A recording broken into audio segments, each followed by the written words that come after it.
विचित्र गुफामा जाँदैछौँ हामी। लगभग अब हामी विचित्र गुफाको नजिकै पुगेका छौँ। गेट देखियो विचित्र गुफा जाने पल। हामी भित्र प्रवेश गर्दैछौँ। भित्र प्रवेश गऱ्यौँ। विभिन्न प्रकारका विभिन्न किसिमका आकृतिहरू यहाँ देख्न सकिन्छ। शेषनागको आकार, शेषनागको ठ्याक्कै आकार देख्न सकिन्छ। यो चाहिँ कैलाश पर्वत शिवलिङ्ग छ। त्यहाँ शिवलिङ्गमा माथिबाट पानी खसेर चुइन्छ। एकदम आकर्षक देखिन्छ।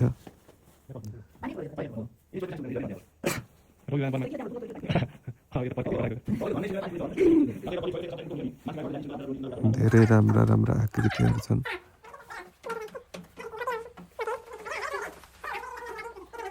यो धुर्कोट गाउँपालिका स्थित विचित्र गुफा। मनमोहक आकृतिहरू देख्न सकिन्छ। यो चाहिँ गोहीको आकृति भनेर चाहिँ भन्नुभएको थियो।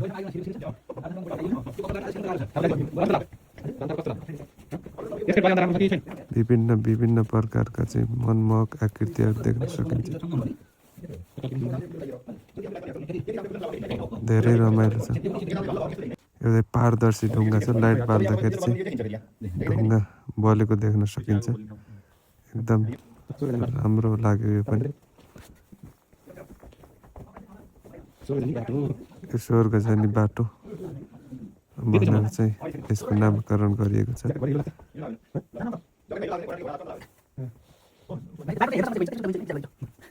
हामी केही भित्र गएर फर्क्यौँ। आकृति हेरेर चाहिँ हामी फर्कियौँ।